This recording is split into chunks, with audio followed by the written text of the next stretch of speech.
Good morning दोस्तों। आप अच्छे होंगे और आपकी पढ़ाई भी अच्छी होगी और स्वस्थ भी होंगे और मस्त भी होंगे।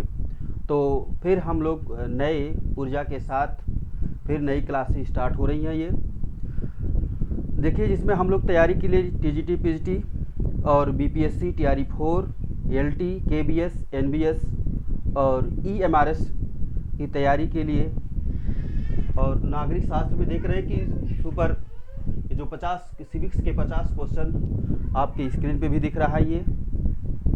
और हम लोग यहाँ पे अब शुरुआत कर रहे हैं ये और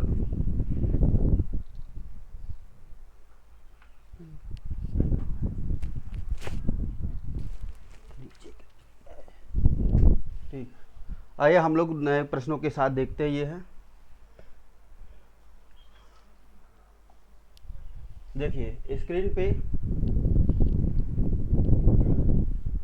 पे पहला प्रश्न दिख रहा है ये। और पहला प्रश्न ये दिया है कि अरस्तु ने राज्य के विकास का वर्णन करने के लिए जिस पद्धति का प्रयोग किया वह पद्धति है। दोस्तों ऑप्शन भी दिया है ये और आप ऑप्शन के अनुसार आप आंसर भी कर सकते हैं। ये आंसर करने की पहला ऑप्शन दिया है तुलनात्मक पद्धति, और दूसरा दिया है निगमनात्मक पद्धति, तीसरा दिया है मनोवैज्ञानिक पद्धति और चौथा दिया है स्वोद्देश्यात्मक पद्धति। तो अब पहला बात ये है कि हमें यहाँ पे प्रश्न दो मिल रहे हैं, दो प्रश्न और दो उत्तर भी मिल रहे हैं यहाँ पे। ये देखिए, पहला ये पूछा गया, कई बार ये पूछा गया यहाँ पे कि हम लोग यहाँ पे देखते हैं ये है कि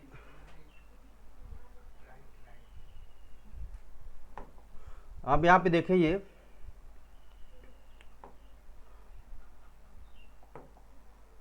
देखिए, तो यहाँ पे दिया है कि तुलनात्मक पद्धति, निगमनात्मक पद्धति और मनोवैज्ञानिक पद्धति, स्वोद्देश्यात्मक पद्धति। तो जिसमें से यहाँ पे दिया है ये कि अरस्तु, तो पहला प्रश्न यहाँ पे मिल जाएगा कि अरस्तु ने कौन सी पद्धति का प्रयोग किया था। तो आंसर तो ये है आपका स्वोद्देश्यात्मक पद्धति। स्वोद्देश्यात्मक पद्धति का विचार किसने दिया है? ये अरस्तु ने दिया है। और यहाँ पे दूसरा प्रश्न बनता है ये, यहाँ पे इसका ये कि अरस्तु ने राज्य के विकास के लिए, तो कई बार ये प्रश्न बना है ये कि राज्य के विकास के लिए अरस्तु ने कौन सी पद्धति का वर्णन किया है? तो स्वोद्देश्यात्मक पद्धति का वर्णन किया है। और यहाँ पे दूसरा प्रश्न जो बनेगा कि अरस्तु ने राज्य के विकास का वर्णन करने के लिए कौन सी पद्धति? तो यहाँ पे स्वोद्देश्यात्मक पद्धति है ये। और किसके विकास के लिए? तो राज्य के विकास के लिए। और हम लोग यहाँ पे अगले प्रश्न की तरफ देख चलेंगे। ये अगला प्रश्न यहाँ पे दिया गया है ये, और देख रहे हैं आप स्क्रीन पर। पहले आप प्रश्न को पढ़ लें, आराम से उत्तर देने का प्रयास करिए। तो राज्य की उत्पत्ति का सामाजिक संविदा सिद्धांत, सामाजिक संविदा सिद्धांत जिस सिद्धांत का खंडन करने के लिए विकसित हुआ है वह था। तो दोस्तों ये हम लोग यहाँ पे बताएं, आप आंसर करने का प्रयास करिए। तो दिया है दैवी सिद्धांत, शक्ति का सिद्धांत, विकासवादी सिद्धांत और उपरोक्त सभी। तो क्या उपरोक्त सभी होगा? नहीं, हमें पहले प्रश्न को पढ़ना होगा ये, उसके बाद विकल्प को बहुत आसानी से पढ़ेंगे, घबराने की जरूरत नहीं है ये। तो यहाँ पे दिया है कि राज्य की उत्पत्ति, किसकी उत्पत्ति के लिए? राज्य की उत्पत्ति के लिए सामाजिक संविदा का सिद्धांत। दोस्तों यहाँ पे एक प्रश्न और ये बन रहा है, यहाँ पे देखिए, ये जो सामाजिक संविदा का सिद्धांत किसने दिया है? सामाजिक संविदा का सिद्धांत किसने दिया? The social contract, the social contract, the social contract किसकी रचना है? ये है रूसो की रचना है, रूसो। तो रूसो इसका खंडन करता है और ये कहता है कि राज्य जो है, राज्य दैवी सिद्धांत द्वारा नहीं बना है, बल्कि यह मानव निर्मित संस्था ही है, और इसका इन्होंने खंडन किया है। तो राज्य की उत्पत्ति के लिए सामाजिक सामाजिक संविदा का सिद्धांत किसका खंडन करता है? तो दैवीय सिद्धांत का खंडन करता है ये। और एक प्रश्न यहाँ पे और बनता है दोस्तों, और देखिए ये कई बार पूछा भी गया है कि दैवीय सिद्धांत का प्रतिपादक कौन है ये। तो प्रथम बार जेम्स प्रथम, कौन थे ये? जेम्स प्रथम। तो जेम्स प्रथम ने किस सिद्धांत का उत्पादन किया है? दैवीय सिद्धांत का उत्पादन किसने किया है? जेम्स प्रथम ने किया है। इसके अलावा दैवीय सिद्धांत को कहा जाता है प्राकृतिक सिद्धांत, प्राकृतिक सिद्धांत या नैसर्गिक सिद्धांत, क्या कहा जाता है ये? या नैसर्गिक सिद्धांत। इसमें यह बताया जाता है दैवीय सिद्धांत का मतलब होता है जो राज्य की उत्पत्ति होती है वह ईश्वर द्वारा की जाती है और राजा उसकी क्या है, उस पर शासन करने के लिए ईश्वर द्वारा भेजा गया क्या है, एक मानव है, और जो प्रजा है उसकी संतान है। राजा उसको दंड दे सकता है और प्रजा को उसको भोग करना है। अगर कोई भी प्रजा उसका विरोध करती है तो उसे राज्य से बाहर किया जा सकता है। यह दैवीय सिद्धांत में बताया गया। दोस्तों यहाँ पे इसका आंसर क्या हो जाएगा? ये दैवीय सिद्धांत। हम अगले प्रश्न की तरफ चलेंगे। देखिए कह रहा है नेशन स्टेट, पढ़े आप आंसर करिए। राष्ट्र राज्य की अवधारणा, राष्ट्र राज्य की अवधारणा निम्न कारकों में से सम्मिलित प्रभाव का प्रतिफल थी। तो किसका प्रतिफल है ये? तो राष्ट्र राज्य की अवधारणा का प्रतिफल किसका ये है? तो हमें यहाँ पे ऑप्शन दिख रहा है, ऑप्शन दिया है पहला धर्म सुधार आंदोलन,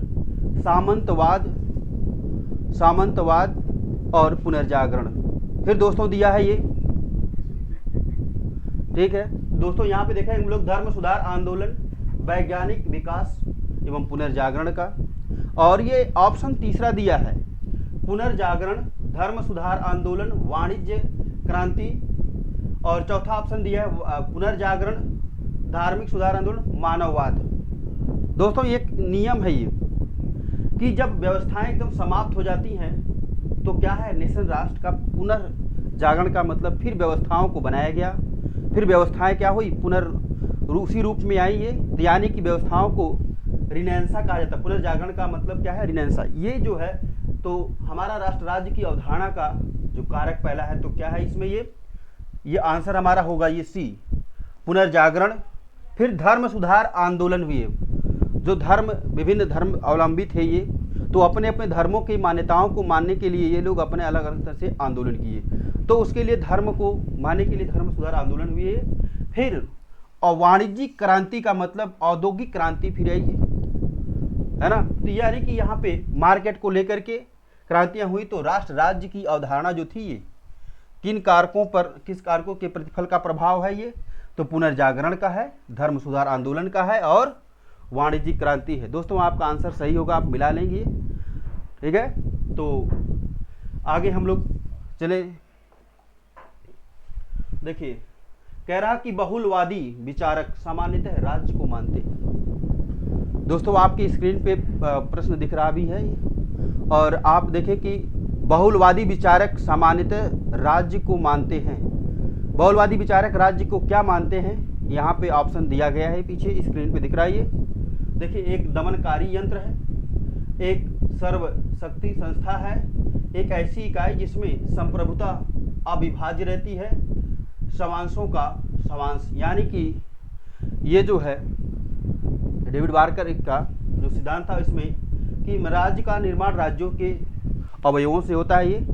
तो यहाँ पे जो आंसर आप करने का प्रयास करेंगे तो आंसर यहाँ पे दिया है ये कि बहुलवादी विचारक सामान्यतः राज्य को कैसे मानते हैं। तो यहाँ पे आंसर ये हो जाएगा ये समांश का मतलब ये राज्य का जो है निर्माण राज्य के अंगों के द्वारा, उसके सहायक कुछ संस्थाएं जो होती हैं उनके द्वारा निर्माण किया जाता है। तो आंसर हमारा क्या होगा, ये डी होगा, समांश का सावांश। अगले प्रश्न पर हम लोग चलेंगे। ये देखिए अधिकारों को सीमित करता है ये। तो दोस्तों ये है कि प्रसंविदा के सिद्धांत को, इसमें कुछ क्वेश्चन में त्रुटि है, ये केवल दे रहा कि अधिकारों से सीमित मानता है, ये अधिकार वो नहीं है। सामाजिक संविदा का जो सिद्धांत है ये, उसको सीमित करने का अधिकार कौन बताता ये है। तो यहाँ पे दिया है हॉब्स दिया है, लॉक दिया है, रूसो दिया है, उपरोक्त में से कोई नहीं। तो यहाँ पे ये प्रश्न अधूरा है, ये प्रश्न ही अधूरा है। यहाँ पे इसको पूरा किया जाएगा, ये है ना, ये पूरा हम लोग देखेंगे। देखिए अब यहाँ पे दिया है, ये कह रहा है कि जिस सामाजिक समझौता दार्शनिक ने प्राकृतिक अवस्था में दो समझौतों का प्रतिपादन किया था। दो अवस्थाओं का मतलब स्वतंत्रता और समानता।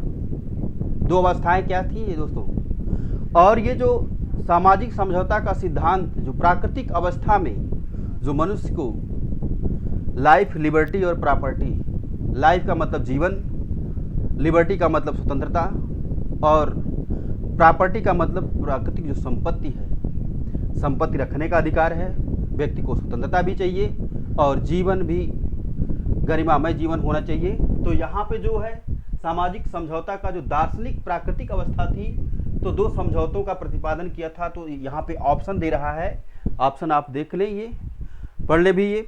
तो यहाँ पे दिया क्या है, ये पहला दिया है ये हॉब्स दिया है, लॉक दिया है, रूसो दिया है, उपरोक्त में से कोई नहीं। तो दोस्तों यहाँ पे ये जो सामाजिक समझौता का दार्शनिक, ये जो सामाजिक समझौता का मतलब द सोशल कॉन्ट्रैक्ट, कौन सा ये, द सोशल कॉन्ट्रैक्ट में प्राकृतिक अवस्था। तो प्राकृतिक अवस्थाओं में क्या है, ये प्राकृतिक अधिकार या प्राकृतिक अवस्थाएं। ये तो जो प्राकृतिक अवस्थाएं होती हैं, ये उसकी अवस्थाओं की बात कौन करने वाले हैं, जॉन लॉक। और जॉन लॉक कौन करती है, लॉक। अब आप बताएंगे कि जॉन लॉक की पुस्तक का नाम है, कोई बता सकता है इसमें, जिस भी चर्चा की इन्होंने। देखिए आप नोट डाउन करेंगे इसको, ये पुस्तक का नाम देखिए, पुस्तक का नाम है two treatises of civil government.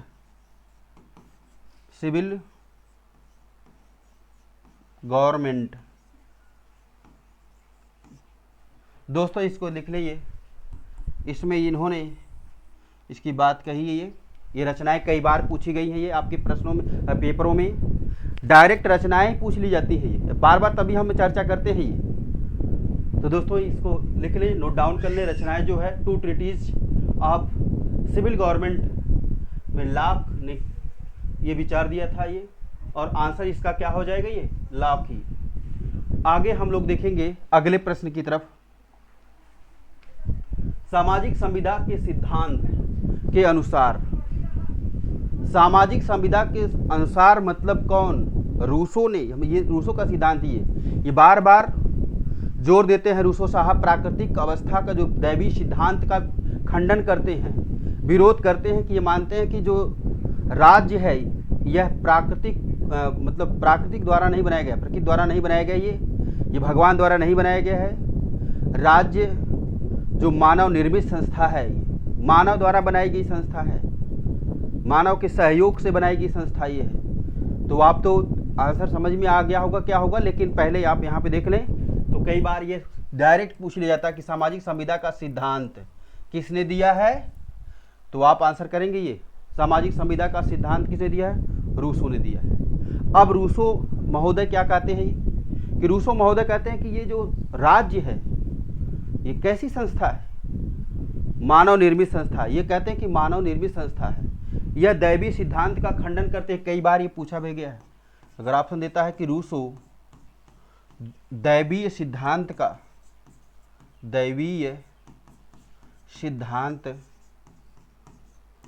का खंडन करते हैं, तो जो दैवीय सिद्धांत है ये मतलब राज्य भगवान ईश्वर द्वारा निर्मित है ये, और राजा उसकी क्या है, ये भेजा गया ईश्वर द्वारा दूत है ये, और प्रजा उसकी संतान है, और प्रजा को राजा प्रजा को मतलब दंड भी दे सकता है, उचित दंड का निर्धारण भी कर सकता है। अगर प्रजा नहीं मानती है तो सीधा सीधा वो क्या कर सकता है, ये कि उसे राज्य से बाहर कर सकता है। इसी चीज़ का यहाँ पे ये बात की गई। तो यहाँ पे ऑप्शन दोस्तों देखें कि कह रहा है कि नैतिक संस्था नहीं, नैतिक संस्था नहीं है ये राज्य एक मानवकृत संस्था है।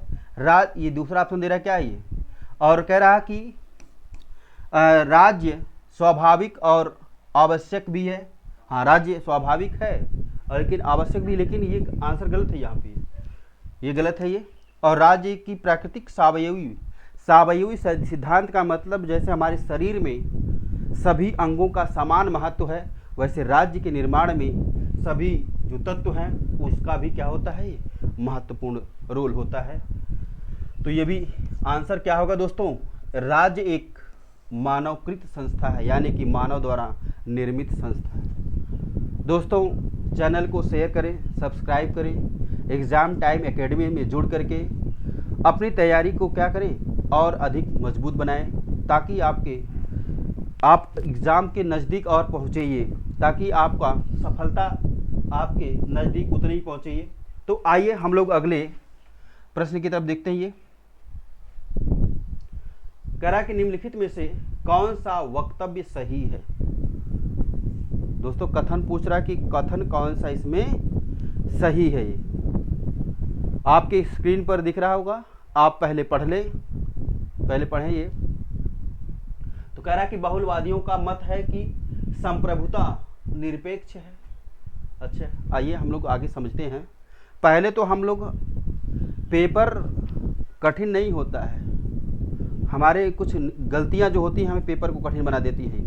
हम पढ़ते वैसे ही है, जल्दी जल्दी पढ़ लेंगे ये, और आसान क्वेश्चन क्या होता है, गलत हो जाता है। फिर यहाँ पे दिया रूसो नहीं, हॉब्स कहते हैं कि संप्रभुता क्या है, निरपेक्ष है, मानते हैं ये। फिर सी दिया है लॉक और रूसो का मत है कि संप्रभुता सीमित है और निरपेक्ष नहीं है। अब यहाँ पे डी दिया है हॉब्स और रूसो दोनों संप्रभुता का निरपेक्ष मानते हैं ये। यहाँ पे दोस्तों ये है कि आप देखें, आंसर करने का प्रयास करेंगे तो आंसर यहाँ पे कह रहा है कि निम्नलिखित में से वक्तव्य क्या सही है। यहाँ पे विचारकों को दिया गया है, तो ऑप्शन ये वाला गलत है। ये बहुलवादियों का मत है कि संप्रभुता क्या है, निरपेक्ष नहीं बल्कि क्या है मानते हैं, सापेक्ष मानते हैं।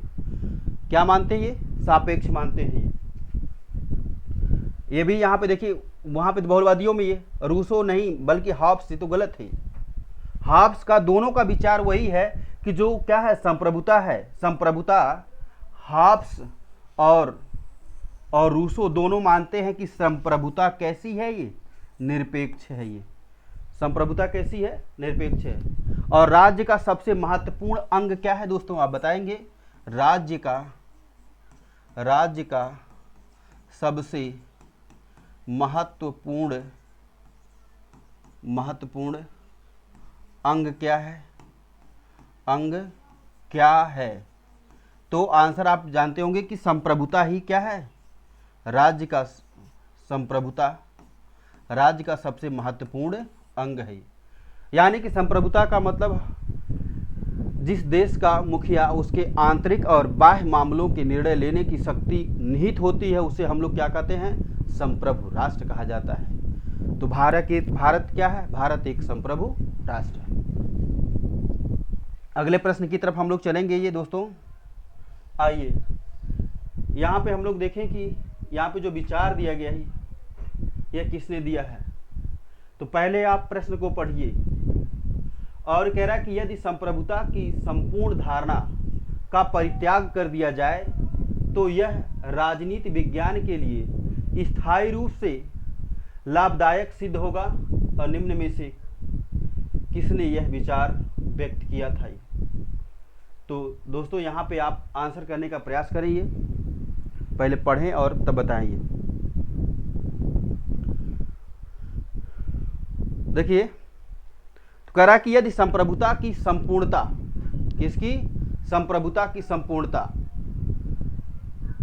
संपूर्ण धारणा का परित्याग कर दिया जाए तो यह राजनीति विज्ञान के लिए स्थायी रूप से लाभदायक सिद्ध होगा। ये कथन है, और ये कथन बहुत महत्वपूर्ण, कई बार पूछा गया ये नेट में भी एक बार 2 बार आया ये है। तो यहाँ पे देखिए कह रहा कि यदि संप्रभुता की संपूर्ण धारणा का परित्याग कर दिया जाए तो यह राजनीति विज्ञान के लिए स्थायी रूप से क्या है, लाभदायक सिद्ध होगा। इसको लिख लीजिए, मैं तो कहूँगा इसको स्क्रीनशॉट ले लीजिए। आंसर तो यहाँ पे देखते हैं हम लोग कौन सा, ये बारकर दिया है, होशियो दिया है, लास्की दिया है, लिंडसे दिया है। तो इसका तो आंसर क्या होगा, ये लास्की।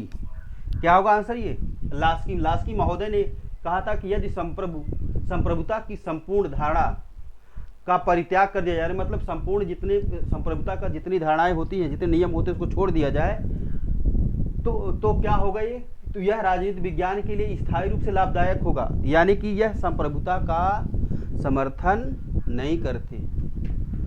अगले प्रश्न की तरफ हम लोग चलेंगे। ये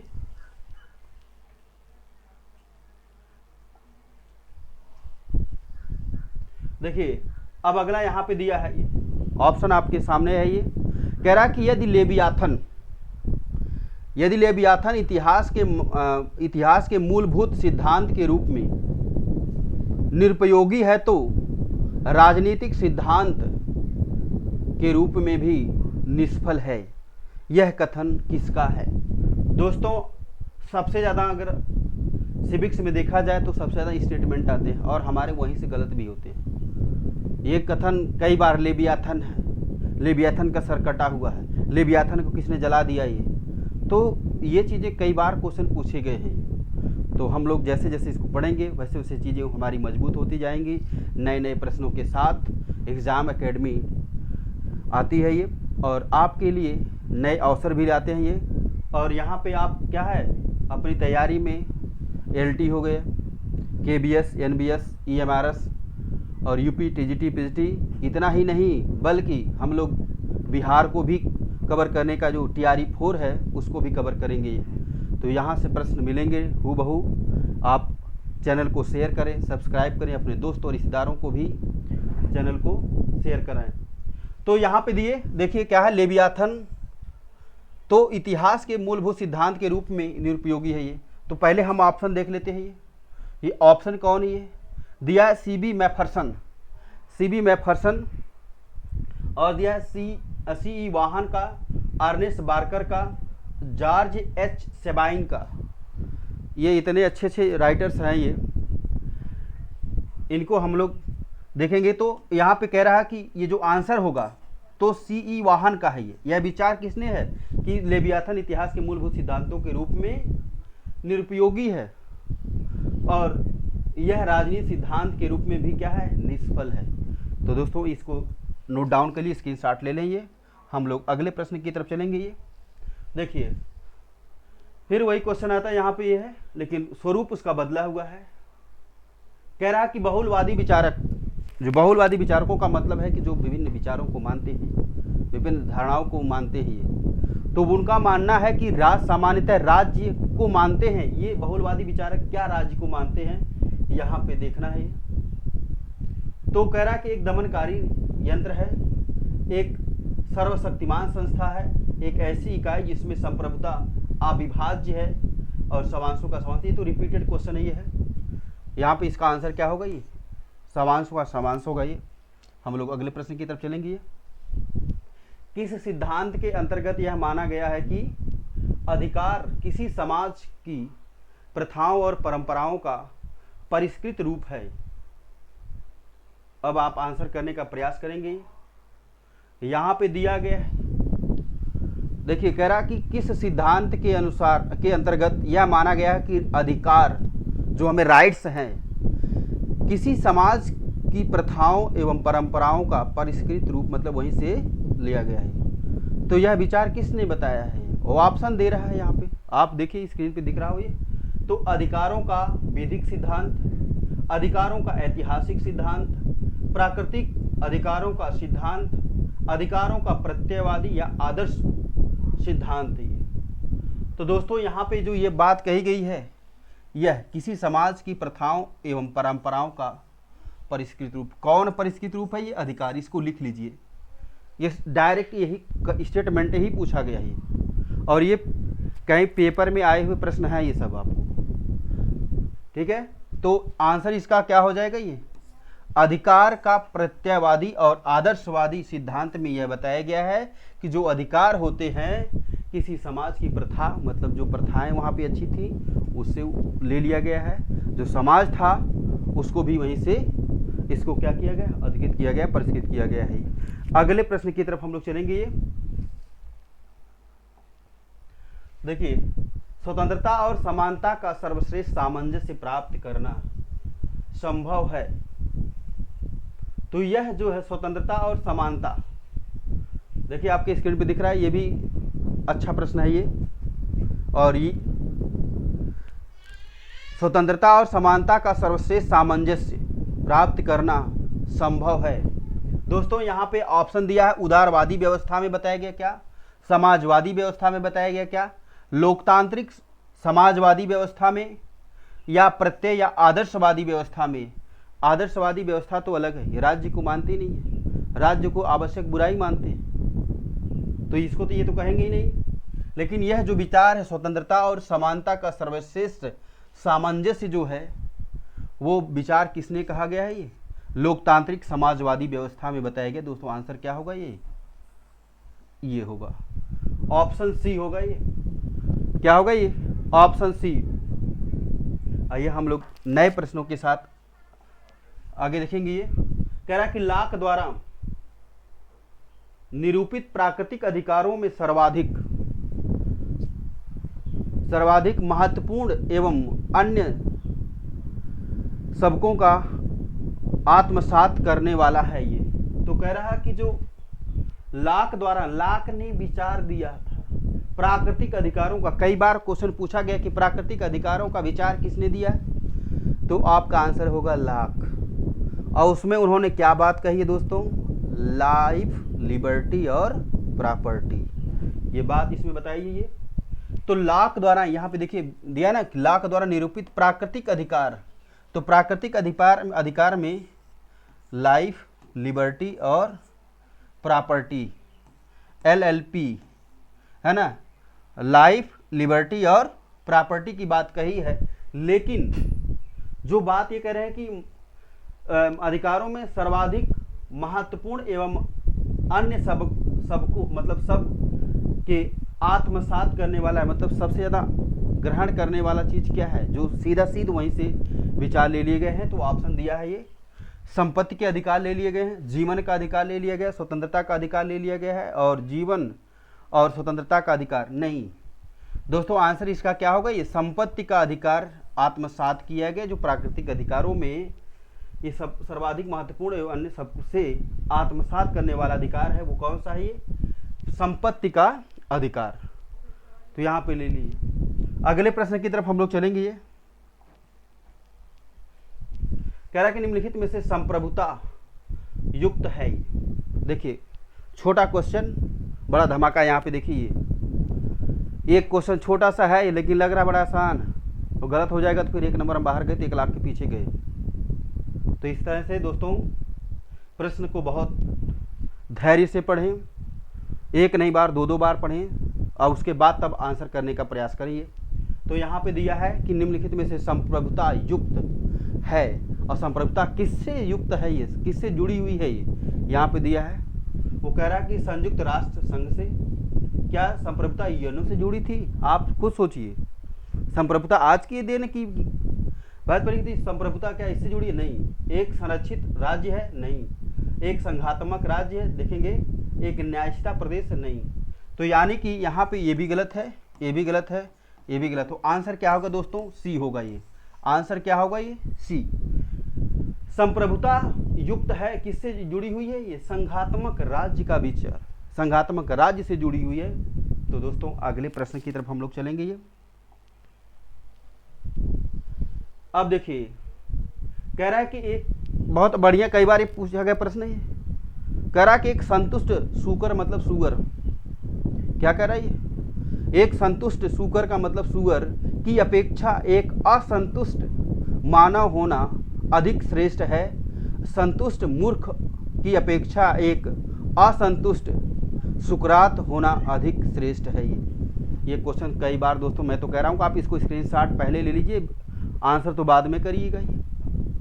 ये किसने आंसर किया तो बाद में, लेकिन यह जो विचार है ना कई बार पूछा गया है। आप देख लीजिए प्रीवियस ईयर में कई बार ही पूछा गया है और आयोग को बड़ा अच्छा लगता है।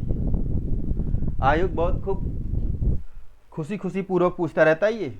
तो देखिए यहाँ पे दिया है कि एक संतुष्ट सूकर, सूकर का मतलब क्या है, सुअर, क्या है ये, सुअर की अपेक्षा, मतलब कह रहा है कि एक जो संतुष्ट सुअर है मतलब उसको भोजन मिल जा रहा है, आवास मिल जा रहा है, अच्छी सैलरी, उसके कह रहा है इससे अच्छा, मतलब एक संतुष्ट सूकर की अपेक्षा एक असंतुष्ट मानव होना अधिक श्रेष्ठ है। मतलब एक हम अगर मानव हैं असंतुष्ट भी हैं तो भी हम एक संतुष्ट सुअर की अपेक्षा अच्छे हैं। और कह रहा है कि संतुष्ट मूर्ख की अपेक्षा एक असंतुष्ट सुकरात होना अधिक श्रेष्ठ है। यानी कि अगर हम कह रहे कि हम संतुष्ट हो गए तो कह रहा कि संतुष्ट मूर्ख की अपेक्षा एक सुकरात क्या करते थे वो जग, तो वो मतलब वही पूछ रहा है ये कि सुकरात होना क्या है। तो यहाँ पे विचार दिया किसने, जर्मी बेंथम ने, नहीं जेम्स मिल ने, जॉन स्टुअर्ट मिल और टी.एच. ग्रीन।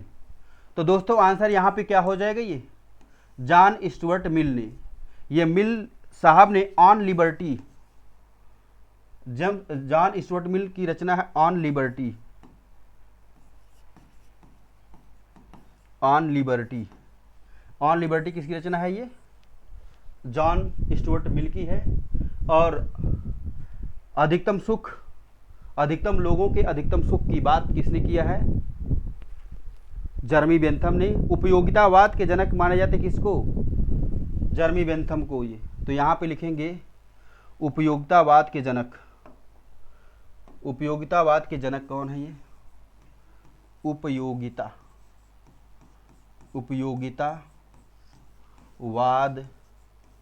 के जनक किनको माना जाता है, बेंथम साहब को माना जाता है। इसके साथ ले लेंगे दोस्तों ये, और हम अगले प्रश्न की तरफ चलेंगे। लेकिन यह विचार जो है, ये स्टेटमेंट, इसको आप अपने कॉपी पे नोट डाउन जरूर करेंगे, ये कई बार एग्जाम में पूछा हुआ है। देखिए अगले प्रश्न की तरफ हम लोग चलेंगे, और जो बहुत अच्छा ही उदारवादियों के सिद्धांत पे जोड़ा हुआ है, उदारवादी है ना। तो कह रहा कि उदारवादी सिद्धांत के अनुसार राज्य का कार्य क्षेत्र है ये, हावलॉक रूसो, ये सब क्या है, उदारवादी विचारक है ये।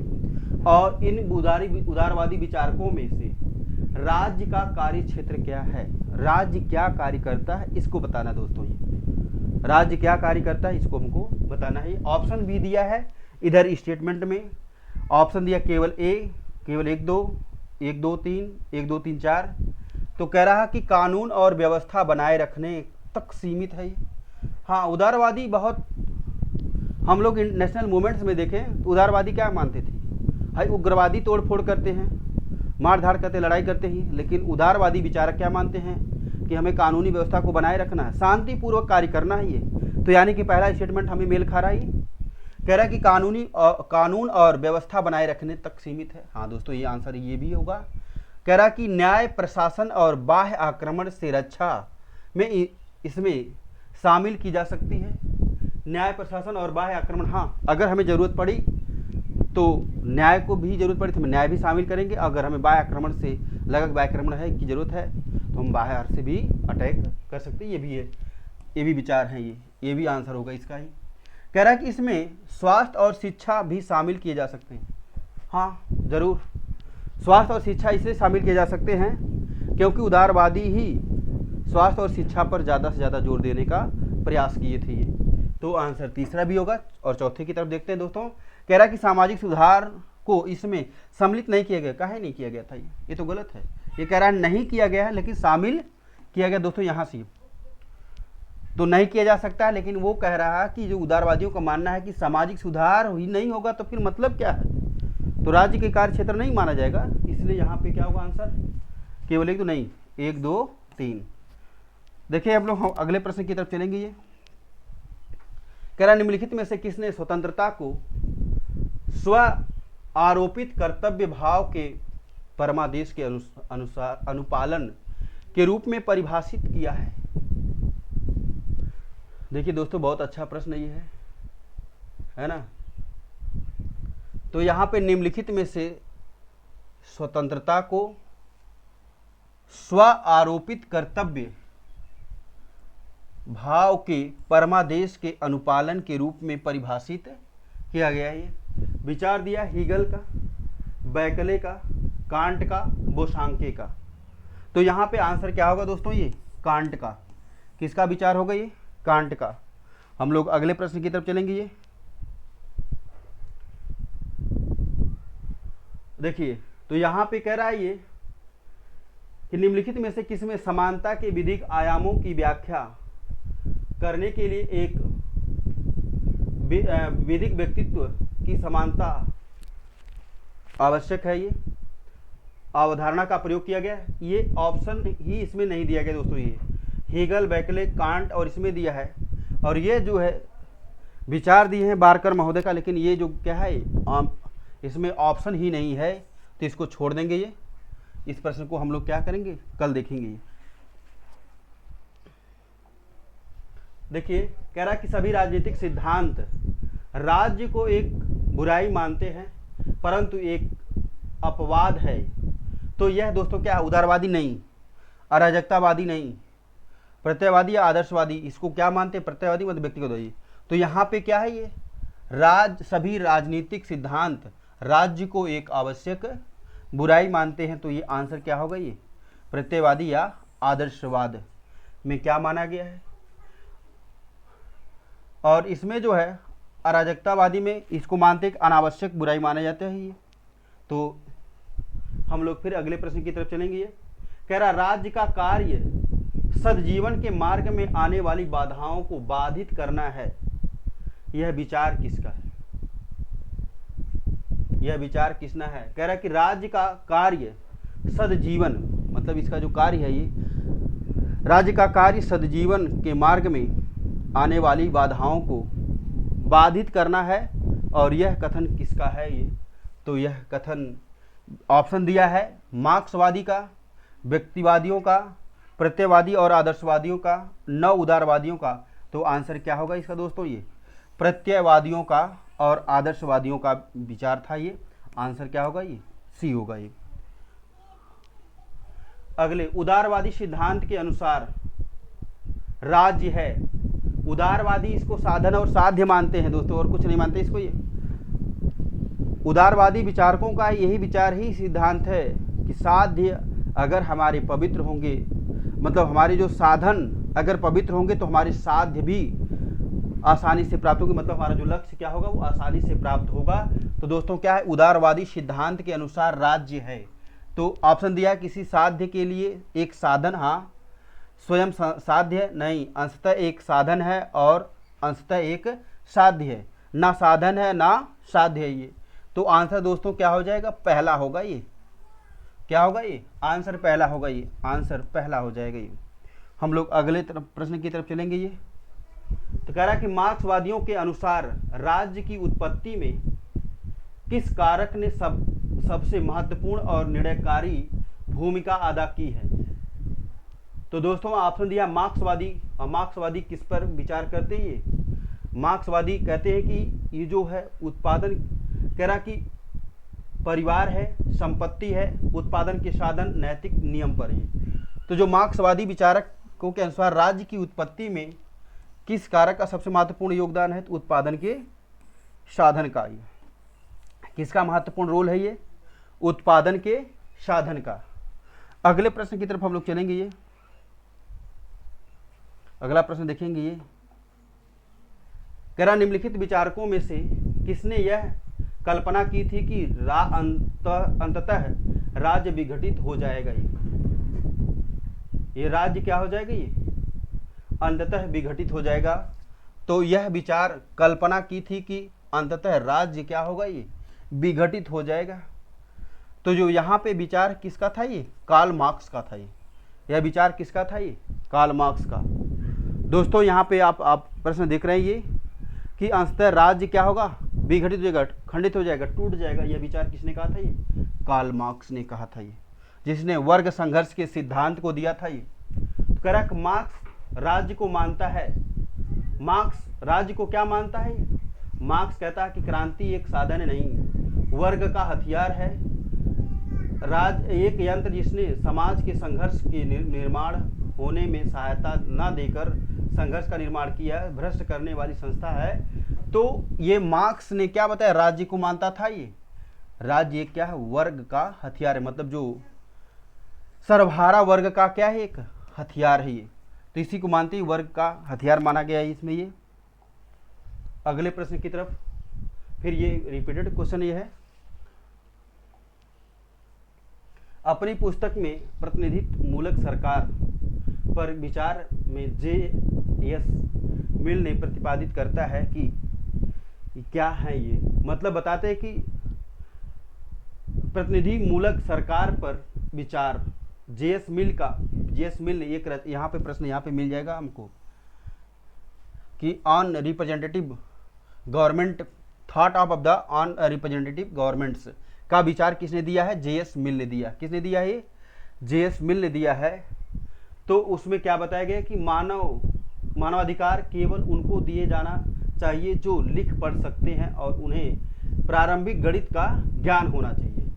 बी दिया है, मतदान गुप्त मत पत्र द्वारा नहीं होना चाहिए, ये भी सही है। उच्च शिक्षा प्राप्त व्यक्तियों को एक अधिक मत देने वाले देने का अधिकार होना चाहिए। तो यहाँ पे क्या है, ये उपयुक्त डी क्या है, ये यहाँ पे उपरोक्त डी में यहाँ पे ये सबका समर्थन करते हैं। ये जे.एस. मिल साहब ने क्या है, जॉन स्टुअर्ट मिल, ये सभी विचारों को क्या करते हैं, ये समर्थन करते हैं। तो यहाँ पे उपरोक्त तीनों सही हो जाएगा। ये अगले प्रश्न की तरफ हम लोग चलेंगे। ये गांधी दर्शन में समाजवाद का विकल्प है, गांधीवाद में विकल्प है ये दोस्तों, ये ऑप्शन अभी हम लोग पढ़े पीछे वही तो सेम है, ये तो अलग है विचार, ये प्रश्न त्रुटि है इसमें। अगले प्रश्न की तरफ देखेंगे, परिवार की उत्पत्ति, निजी संपत्ति एवं राज्य नामक पुस्तक किसका विचार लिखा गया है। तो यहाँ पे दिया है परिवार की उत्पत्ति, निजी संपत्ति एवं राज्य नामक, मतलब family, origin of family and निजी प्रॉपर्टी, मतलब और एवं राज्य की पुस्तक किसने लिखा, कार्ल मार्क्स, लेनिन ने, प्रोदा ने, एंजिल्स ने। तो दोस्तों आंसर क्या हो जाएगा, ये एंजिल्स, मार्क्स एंजिल्स ने क्या है ये विचार लिखा, परिवार की उत्पत्ति हो, निजी संपत्ति एवं राज्य का विचार किसने दिया है ये। तो हम अगले देखेंगे, मार्क्सवादियों के अनुसार राज्य की उत्पत्ति में किस कारकों ने सबसे महत्वपूर्ण निर्णयकारी भूमिका अदा की है। तो मार्क्सवादियों के अनुसार राज्य की उत्पत्ति में सबसे महत्वपूर्ण उत्पादन का साधन ये है। रिपीटेड प्रश्न ये है, द्विसदनीय राष्ट्र, ये भी द्विसदनीय राष्ट्रीय विधानमंडल, ये तो गलत है प्रश्न, यहाँ पे पूरा है अधूरा। दोस्तों प्रश्न ये क्या है, ये प्रश्न ठीक है लेकिन कूट नहीं दिया गया है, मिसप्रिंट हुआ है टाइपिंग में, तो इसको सही कर दिया जाएगा। ये हम लोग अगले प्रश्न की तरफ देखेंगे। ये कह रहा है कि निम्नलिखित देश समूह में किस देश समूह के देशों के संविधान का एकात्मक, सब मिला करके किसमें, क्या प्रश्न पूछना चाह रहे दोस्तों, ये एकात्मक संविधान की व्यवस्था किसमें है। ग्रेट ब्रिटेन में है, चीन में है, फ्रांस में है। ग्रेट ब्रिटेन, स्विट्जरलैंड, पाकिस्तान में, Germany, Sri Lanka, Canada, great Britain, Nepal, Bharat. वो पूछ रहे हैं एकात्मक व्यवस्था। दोस्तों आप आंसर करने का प्रयास करेंगे ये, लेकिन देखिए अभी हम छाड़ दें यहाँ पे, ये जो कनाडा है यहाँ पे संघात्मक शासन व्यवस्था संविधान है, ये संघात्मक व्यवस्था, ये संघात्मक है। तो जब यहाँ पे संघात्मक है तो जर्मनी में भी वही है। तो यहाँ पे हम लोग देखेंगे कि पहला ऑप्शन दे रहा है कि ग्रेट ब्रिटेन, चीन और फ्रांस में, ये तीन देशों में कैसी व्यवस्था है, ये एकात्मक शासन व्यवस्था है। तो आंसर क्या हो जाएगा, एकात्मक शासन व्यवस्था कहाँ पे पाई जाती है। एकात्मक शासन व्यवस्था जो है वो दोस्तों कहाँ पाई जाती है, ये ग्रेट ब्रिटेन में। आंसर क्या होगा, ये ए होगा। अगले प्रश्न की तरफ चलेंगे हम लोग। कह रहा है कि द्विसदनीय राष्ट्र विधानमंडल, फिर ये भी ऑप्शन की त्रुटि है। अब देखिए अगले प्रश्न यहाँ पे ये है, बहुत अच्छा प्रश्न ये है और कई बार ये एग्जाम में पूछा भी गया है दोस्तों। देखेंगे ये कह रहा है कि निम्नलिखित में से किस विचारक ने व्यावसायिक हितों को प्रतिनिधित्व देने के उद्देश्य से एक राजनीतिक सदन क्या बनाया है, एक राजनीतिक सदन और एक औद्योगिक सदन की स्थापना किए जाने का प्रस्ताव रखा था। विचारक ने व्यावसायिक हितों के लिए मतलब प्रतिनिधित्व देने वाली, तो यानी कि व्यवसाय करने के लिए, बिजनेस करने के लिए वो किन चीज़ों पर वो जोर दिया है, तो उन्होंने कहा कि क्या होने चाहिए, राजनीतिक सदन होना चाहिए। राजनीतिक एक पक्ष होना चाहिए, दूसरा क्या पक्ष होना चाहिए, औद्योगिक सदन, उद्योग होने चाहिए। और यह विचार यहाँ पे ऑप्शन दिया है GDH कोल, यहाँ पे 2 बार लिखा गया है, Sydney and British Vaid, Christopher Hawkins, Herald Laski. तो यहाँ पे आंसर होगा क्या, सिडनी ब्रिटिश वैद ने दिया है। ये विचार किसने दिया है, ये कि व्यावसायिक हितों के प्रतिनिधित्व के लिए क्या जरूरी है, राजनीतिक सदन और औद्योगिक सदन की आवश्यकता है। दोस्तों हम अगले प्रश्न की तरफ चलेंगे। बहुत अच्छा प्रश्न ये है, हमने अभी भी चर्चा किया है यहाँ पे। ये आप देखेंगे कि गार्नर के अनुसार राज्य के 4 तत्व मानता है और वो 4 तत्वों में कौन सा वह शामिल नहीं है। तो गार्नर दोस्तों मानते हैं राज्य के लिए 4 आवश्यक तत्व, और वो 4 आवश्यक तत्व आप देखेंगे कि पहला उन्होंने क्या माना, मतलब जनसंख्या माना है उन्होंने। ये जनसंख्या भी होनी चाहिए, संप्रभुता होनी चाहिए, संप्रभुता होनी चाहिए, भूभाग होनी चाहिए, भूभाग दोस्तों सरकार होना चाहिए। ये 4 चीज़ों को माना है, ये 4 चीज़ें इसको विचार किया इन्होंने। ये अब बाकी क्या है, एक नहीं होना चाहिए। तो पहले आप तो अंडरलाइन इस पर कर लीजिए कि नहीं होना चाहिए। तो नहीं का मतलब ये नहीं होना चाहिए, तो इसको आप ध्यान पूर्वक पढ़ेंगे और क्या होगा, मानव अधिकार की बात थोड़ी नहीं की है गार्नर ने। तो गार्नर ने राज्य के लिए क्या नहीं माना है, वो चीज़ माना है। 4 चीज़ें तो है, जनसंख्या, भूभाग है, संप्रभुता है, सरकार भी होनी चाहिए, लेकिन मानव अधिकार की बात नहीं इन्होंने की। अगले प्रश्न की तरफ हम लोग चलेंगे। ये देखिए, पाश्चात्य राजनीतिक चिंतन के इतिहास में प्रथम राजनीतिक दार्शनिक किसे माना जाता है, सुकरात को, प्लेटो को, अरस्तु को। दोस्तों आंसर क्या होगा, ये अरस्तु महोदय को। अरस्तु ने कौन सी पद्धति का प्रतिपादन किया है, स्वोद्देश्यात्मक पद्धति का इन्होंने क्या है, ये पद विचार दिया है। कई बार ये प्रश्न पूछा गया है। तो पाश्चात्य राजनीतिक चिंतन के इतिहास में प्रथम राजनीतिक दार्शनिक किसे माना गया, अरस्तु को माना गया है। और हम लोग अगले प्रश्न की तरफ चलेंगे। ये और यहाँ पे देखेंगे, देखिए कह रहा है कि जब तक राज्य है स्वतंत्रता नहीं है। कह रहा है कि जब तक राज्य रहेगा तब तक स्वतंत्रता नहीं, और जहाँ स्वतंत्रता है वहाँ राज्य नहीं। स्टेटमेंट एंड रेवोल्यूशन नामक पुस्तक के लेखक कौन है, उपरोक्त में से उदाहरण देकर के बताइए। तो कह रहा है कि यहाँ पे देखिए दिया है ये, तो जब तक राज्य है स्वतंत्रता नहीं, ये स्टेटमेंट लिख लीजिए, बहुत बार ये पूछा गया है ये यहाँ तक कहीं। और इनकी पुस्तक का नाम स्टेट एंड रेवोल्यूशन, 2 चीज़ें, ये स्टेट एंड रेवोल्यूशन की पुस्तक यहाँ पे दिया है कार्ल मार्क्स, कोपटलिन, फ्रेडरिक एंजल्स और B.I. लेनिन। तो आंसर क्या होगा, ये B.I. लेनिन। दोस्तों ये आंसर क्या होगा, B.I. लेनिन। B.I. लेनिन की पुस्तक का नाम है स्टेट एंड रेवोल्यूशन, बहुत फेमस पुस्तक है ये, स्टेट एंड रेवोल्यूशन स्क्रीनशॉट ले लें। ये इसमें ही बात कही गई है ऊपर कि जब तक राज्य है तब तक स्वतंत्रता नहीं, जहाँ स्वतंत्रता है वहाँ राज्य नहीं है, यानी कि एक दूसरे के विरोधी माना गया है दोस्तों ये। तो कह रहा है कि निम्नलिखित में से किस अधिनियम के अंतर्गत नियंत्रण बोर्ड ऑफ कंट्रोल का प्रावधान किया गया था, जिसके द्वारा ब्रिटिश सरकार भारत में ईस्ट इंडिया कंपनी के दीवानी और सैनिक राजस्व संबंधी मामलों पर अपना पूर्ण नियंत्रण कर सकती थी। दोस्तों दिया है ऑप्शन 1781 में, जिसको 1773 1773 के को क्या कहा जाता है? रेगुलेटिंग एक्ट कहा जाता है, नियामक संस्था कहा जाता है, नियामक अधिनियम कहा जाता है। 1784 को पिट्स इंडिया एक्ट कहा जाता है ये 1833 में, और 1858 में। तो आंसर होगा 1784 में। पिट्स इंडिया एक्ट में ये बताया गया है कि जो ब्रिटिश सरकार भारत में ईस्ट इंडिया कंपनी के दीवानी मामले, सैनिक और राजस्व संबंधी मामलों पर अपना पूर्ण नियंत्रण स्थापित कर लिया था ये। और यहाँ पे चाय और चीनी के मतलब चाय की कंपनी, चाय पर भी, चाय और चीनी का संबंध भी खत्म हो गया था। तो इसमें 1833 में ये नियामक अधिनियम। आंसर क्या होगा दोस्तों? ये 1784। हम लोग अगले प्रश्न की तरफ चलेंगे। संसदात्मक और अध्यक्षात्मक शासन प्रणाली में भेद करने का मूल आधार क्या है?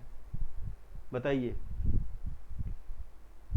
तो यहाँ पे दिया है कि राष्ट्रपति राज्याध्यक्ष के चुनाव की पद्धति, न्यायिक पुनरीक्षण की शक्ति, जुडिशियल रिव्यू की बात कराइए, विधि निर्माण एवं वित्त में कांग्रेस की सर्वोच्च। यहाँ पे दिया है, आंसर होगा डी, विधायिका एवं कार्यपालिका के पारस्परिक संबंध की बात कर रहा है कि संसदात्मक और अध्यक्षात्मक शासन प्रणाली में भेद करने का सबसे आधारभूत सिद्धांत क्या है? अगले प्रश्न की तरफ हम लोग चलेंगे। और अध्यक्षात्मक शासन प्रणाली, दोस्तों ये पूरा प्रश्न ही नहीं है, इसको तो हम लोग देखेंगे। अध्यक्षात्मक शासन प्रणाली का प्रमुख गुण है तो कार्य दिया कि यह युद्ध और शांति के दोनों में कुशल है। नहीं, पूरा नहीं तो क्या पढ़ने की जरूरत है ये।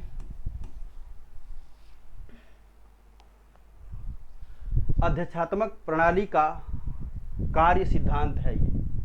आप जानते हैं कि अध्यक्षात्मक शासन प्रणाली किस पर कार्य करती है? शक्ति के पृथक्करण सिद्धांत पर कार्य करती है कि सरकार, कार्यपालिका, विधायिका और न्यायपालिका में एक संबंध को बताता ही है।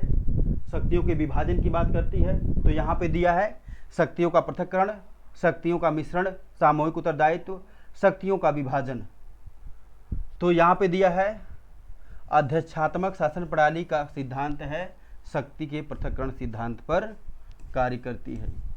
तो आंसर क्या होगा? ये आंसर होगा ए। और हम लोग अगले प्रश्न की तरफ चलेंगे। कह रहा निम्नलिखित में से कौन सी संरचना अमांड के हित अभिव्यक्ति करने वाली संरचनाओं के वर्गीकरण में सम्मिलित नहीं है? दोस्तों यहाँ पे ये जो अमांड पावेल थे, ये यहाँ पे इनका पूरा नाम नहीं लिखा है। तो पूछ रहे कौन सी संरचना का ये समर्थन करते थे? तो यहाँ पे तो समर्थन करने वाले थे, लेकिन इसमें ये पूछा कि वर्गीकरण में शामिल नहीं किया ये। तो अमांड पावेल साहब ने क्या किया? ये अमांड पावेल ने संस्थात्मक संरचनाओं को भी शामिल किया है, सहचार्यात्मक पद्धति को भी शामिल किया है, लेकिन यह प्रजातीय संरचना को शामिल नहीं करते हैं। ये आंसर क्या होगा? ये सी होगा ये। तो अमांड पावेल ने हित की अभिव्यक्ति करने वाली संरचनाओं के वर्गीकरण में शामिल नहीं किसको किया है? तो प्रजातीय संरचनाओं को शामिल नहीं किया है ये। अगले प्रश्न की तरफ चलेंगे। निम्नलिखित विद्वानों में से किसने यह विचार व्यक्त किया कि जनमत के निर्माण में सर्वप्रमुख भूमिका पर्यावरण की होती है? दोस्तों बहुत अच्छा प्रश्न ये है, आप इसको आंसर करने का प्रयास करेंगे। ये तो कह रहा है कि जो निम्नलिखित में से किन विद्वानों ने यह विचार दिया है कि जनमत के निर्माण के लिए सर्वप्रमुख आधार या भूमिका किसको माना है? ये पर्यावरण को। किसको माना है? ये पर्यावरण को। तो ऑप्शन दे रहा है वाल्टर लिपमैन ने, A.L. लॉवेल ने, लॉर्ड ब्राइस ने, डेविड ईस्टन ने। तो यहाँ पे पर्यावरण की बात किसने किया? वाल्टर लिपमैन ने किया। किसने दोस्तों किया? ये वाल्टर लिपमैन ने। अगला हम लोग प्रश्न देखेंगे। कह रहा है कि निम्न में कौन सा कथन बजट का सही अर्थ प्रकट करता है? दोस्तों यहाँ पे दिया है यह एक धन विधेयक है, बजट। आगे देखते हैं। दूसरा कह रहा है सरकार के वार्षिक अनुमान व्यय आय का ब्यौरा है, व्यय का ब्यौरा है, तो दोनों का ब्यौरा होना चाहिए। तो कह रहा है कि यह अनुमानित व्यय और राजस्व की प्राप्ति के उपाय एवं साधनों का ब्यौरा है, यह साधन की आधारभूत आर्थिक नीतियों का ब्यौरा है। तो आंसर यहाँ पे क्या होगा? ये सी होगा। यह अनुमानित व्यय और राजस्व प्राप्ति के उपाय एवं साधनों का ब्यौरा है ये। हम लोग अगले प्रश्न की तरफ चलेंगे।